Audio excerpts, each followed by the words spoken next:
Torex Gold Resources, trading under the ticker TXG on the TSX, just reported their Q2 2026 earnings, and while they significantly missed consensus expectations on both the top and bottom lines. Adjusted earnings per share came in at 64 cents. Yeah, which is a massive 47% shortfall against the $1.23 institutional consensus. Exactly. And the top line was just as rough. JAP revenue hit $290.2 million. So they missed the $527 million expectation by nearly 45%. Right. A huge miss. Now, management did reaffirm their full-year production guidance, keeping it at 420,000 to 470,000 gold equivalent ounces, but they hiked their all-in sustaining costs, their AISC guidance, significantly, bumping it all the way up to a really painful $2,000 to $2,100 per ounce. And, the market reaction to all of this was immediate and just entirely contradictory. Right after the release, in the after-hours trading, the stock took this initial 3.9% dive on pretty thin volume. Which makes sense on a headline miss like that. You'd think so, right? But then the very next day on the TSX, we saw this surprising, really robust 3.29% rally. It closed at 61.78 Canadian, and that was driven almost entirely by heavy institutional buying. Imagine missing your revenue expectations by 45%, and the next morning, these heavy-hitting institutions are just aggressively buying up your stock. It's wild. It really is. It's exactly what just happened here, and it makes for a fascinating case study in how modern markets process information. So let's unpack this, because if you were watching the financial terminals that night, you would have thought you were losing your mind. Oh, absolutely. It was a totally split screen. Yeah, depending on which tracking platform you had open on your desk, you got a completely different picture of the company's quarter. Yeah. The institutional consensus models had GAAP revenue at that $290.2 million figure. But if you pulled up the corporate compiled databases, they showed revenue at $406.9 million. Which is a massive discrepancy. Right. You literally have a $116 million revenue gap existing purely based on which software you're using to read the data. Why did algorithms sell the news here while human portfolio managers were buying the dip? Well, it highlights a really critical, often overlooked vulnerability in relying purely on automated consensus models. This variance stems directly from distinct accounting frameworks, specifically how different broker platforms treat something called provisionally priced concentrate sales. Okay, which sounds like, dense accounting jargon. But the actual mechanism is pretty straightforward, right? Yeah, definitely. Basically, when a mining company ships out gold or copper concentrate, it often takes weeks for that ship to reach the smelter. And during that transit time, the price of the metal is constantly fluctuating on the open market. Right, it's not locked in yet. Precisely. So the company has to book the sale based on a provisional price. It's essentially an educated guess of what the metal will be worth when it finally arrives and gets processed. Then when the final settlement happens weeks later, the actual price is almost always slightly different. Which forces the company to record an adjustment. Exactly. And during this specific quarter, Torex recorded a $7 million net loss for price adjustments on those provisionally priced sales. And this is exactly where the data gets so tangled, because some automated financial platforms, they just strictly scrape the rigid JAP revenue line, right? Which subtracts those adjustments in a very specific punitive way. Yeah, they just read the raw output. But then other platforms actually normalize for the provisional pricing to reflect the actual cash generation of the underlying operations. So if you're a sentiment scraping algorithm, you see that raw $290.2 million number, you calculate a 45% top-line miss, and you automatically trigger a sell order. And here's the key. If you are a human analyst manually normalizing for those provisional shipments, the narrative shifts entirely. Under the corporate databases, the adjusted diluted EPS was actually 90 cents, not 64 cents. Oh, wow. Okay. Yeah, so that reduces the miss from a catastrophic 48% down to a much more manageable 26%. It is still a miss, obviously, but the context is vastly different. Yeah. The sky wasn't falling, the counting was just messy. Right. And beyond just the accounting discrepancies, the human buyers diving into the report, they understood the operational reality happening underground. This earnings miss was not some surprise structural failure at the mine. No, not at all. It was a completely planned operational trough in their flagship Morelos Complex mine plan. They were actively transitioning their mining operations through these lower grade and lower recovery zones of the Media Luna deposit. Which is a standard reality in the life cycle of any major underground mine. Cool. You don't get to mine the high-grade veins continuously. You have to sequence the extraction. Right. You can't just cherry pick the best stuff forever. Exactly. Sometimes you're pushing a lot of low-quality rock through your processing plant just to access the next high-grade zone. It's essentially like running a high-end, high-volume coffee shop. Your baristas are working at record speed. They're pumping out more cups than ever before. But for one specific month, you are forced to use these watered-down, incredibly cheap Done a beans. great way to look at it. Yeah, the physical volume is there, the machinery is running perfectly, but the actual value of the product coming across the counter takes a temporary hit until your premium bean shipment arrives next month. Right, and to validate that, the physical performance of the Torex operation was actually stellar, despite those low grades. It was literally record-breaking. Wait, really?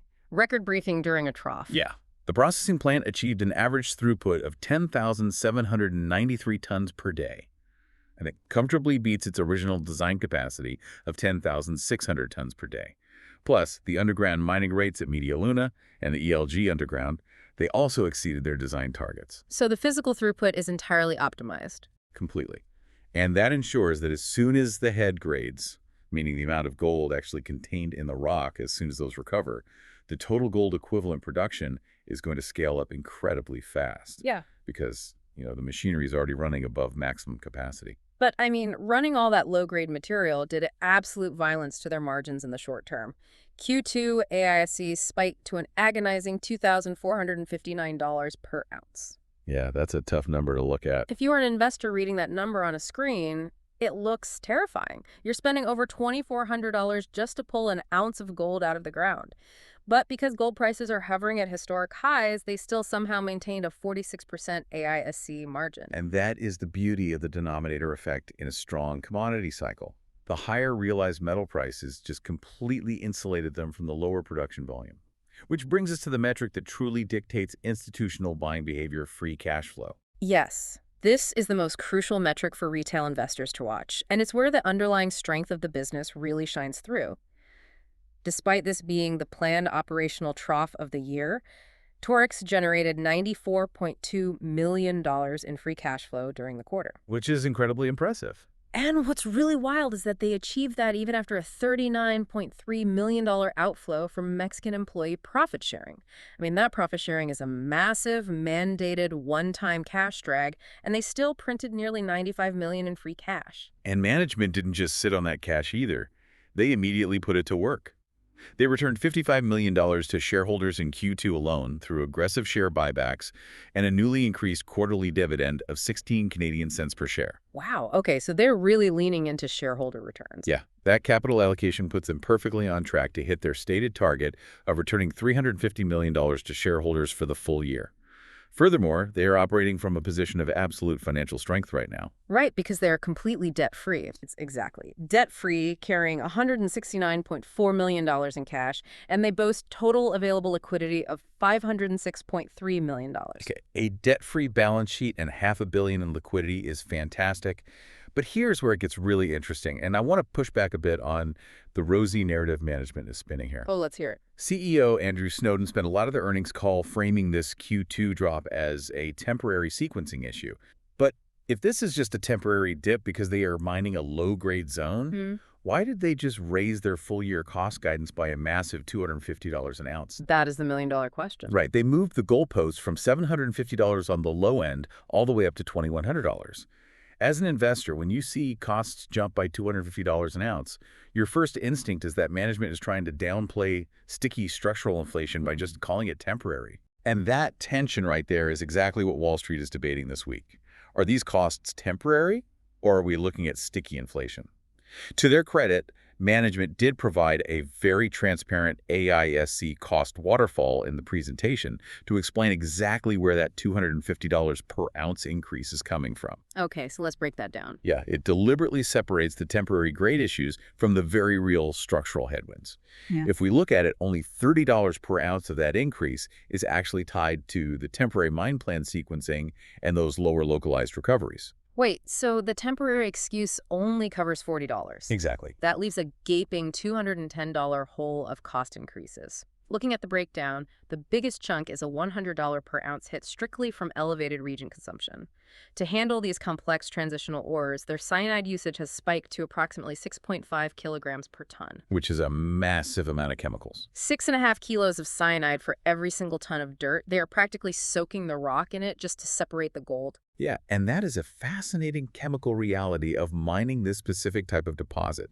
As they transition deeper into the Media Luna ore body, the mineralogy of the rock actually changes. Okay, how so? It becomes more complex. It often contains higher levels of copper or sulfur, which naturally consume a lot more cyanide during the leaching process. So the cyanide essentially gets wasted, reacting with the base metals instead of isolating the gold. Ah, I see. And management actually conceded that they expect this chemical region consumption to remain elevated through the end of 2026, at least until they push past this transitional zone. And to make matters worse, they are paying more for the chemicals themselves.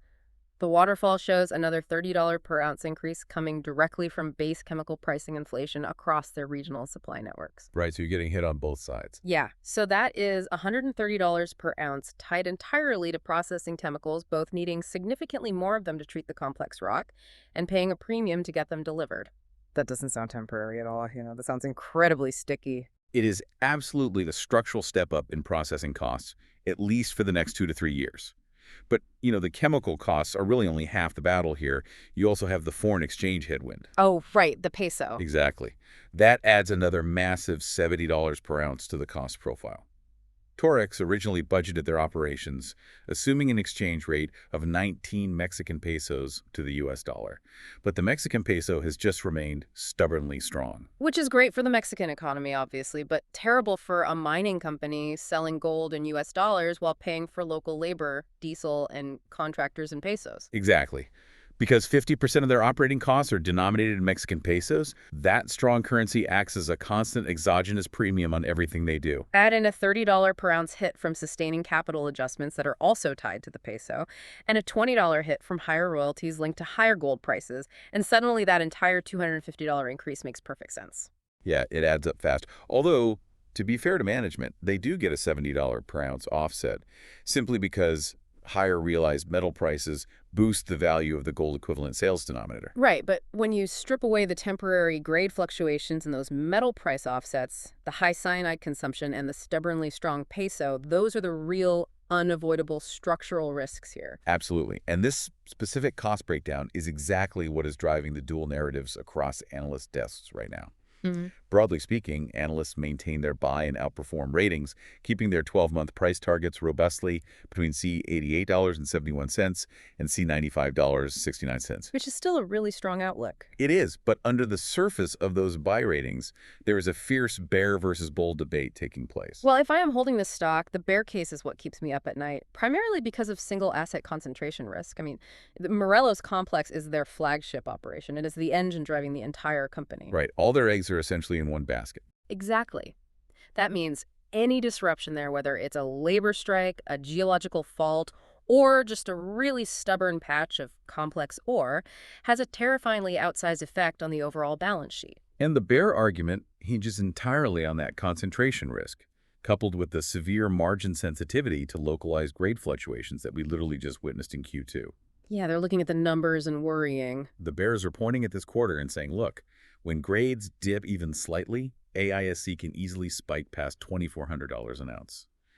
And those sticky processing costs, the 6.5 kilograms of cyanide and the strong peso, they are not magically disappearing in the second half of the year. No, they're baked in. Right. In fact, Scotiabank actually trimmed their full-year 2026 EPS projection from $6.59 down to $6.27, specifically to account for these persistent elevated cost inputs. But despite Scotiabank trimming their EPS target, the bulls are clearly winning the broader market argument right now. You don't see heavy institutional buying driving a stock up over 3% the day after a massive headline miss, unless the big money sees a clear path to recovery. Absolutely. The bulls are entirely focused on a near-term production rebound and a massive self-funded growth pipeline. Let's talk about that production rebound first. Sure. On the production side, the development at Media Luna North remains exactly on schedule for first ore production in Q4 2026. They successfully completed the crucial North Adit and main haulage drift breakthroughs in June and July. And getting those underground tunnels connected is usually the riskiest part of a mine expansion. It is, and they executed it flawlessly. Yeah. But more importantly, the Bulls realize they don't even have to wait for Q4 to see the financial turnaround. Management intentionally released their preliminary July operational data alongside the Q2 earnings. Ah, to prove that the recovery thesis is already happening in real time. Exactly. And that July data release was honestly the ultimate smoking gun for the Bulls, because they stepped up production to 43,431 gold equivalent ounces in a single month. Which is a huge jump. To put that in perspective, they produced just over 96,000 ounces in the entire 3-month period of Q2. They essentially printed nearly half of their entire Q2 total in just the 31 days of July.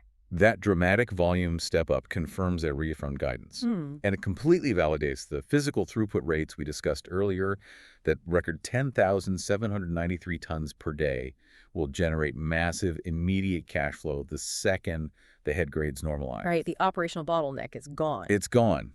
And that impending wave of cash flow is the engine for the second pillar of the bull case, the long-term growth pipeline. Which perfectly transitions us to the preliminary economic assessment, the PEA, for the Los Reyes project in Sinaloa, which the company dropped right around the same time as earnings. Let's talk about timing. Right. If you are an investor looking at those C88 tons to C95 price targets and wondering how a single asset company justifies that kind of valuation, you have to look at what they are building next to diversify their portfolio. And the financials outlined in the Los Reyes PEA are highly compelling for a project of this scale. The assessment outlines an after-tax net present value, calculated at a standard 5% discount rate of $1.491 billion. $1.5 billion, basically. Yeah, and it carries a massive 37.3% internal rate of return, which is exceptionally high for a gold development project, and boasts a quick 1.9-year payback period. That is incredibly fast payback. It is. And they modeled all of this using a relatively conservative gold price assumption of $3,600 an ounce. Given where spot prices are currently trending, the actual economics could be significantly richer. But the absolute most important number in that entire 200-page PEA document for retail investors is the initial capital requirement, $515 million. Why does that specific number matter so much? Because it means Torex will not need to dilute its current shareholders to build this billion-dollar asset. Exactly. The financial models project that the entire $515 million construction cost will be completely self-funded by the free cash flows constantly churning out of the Morelos complex. And that, right there, is the linchpin of the institutional investment thesis.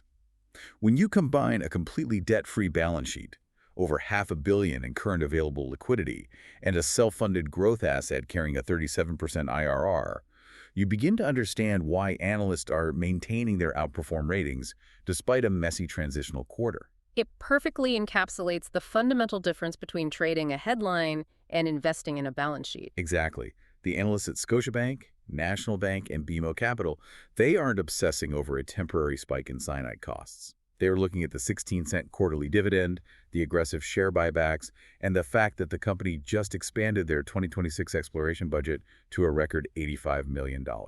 Right. They are concluding that the short-term margin pressure is really just a temporary toll to pay on the road to long-term compounding. Exactly. So what does this all mean for you as an investor? Think about the bizarre sequence of events we just laid out.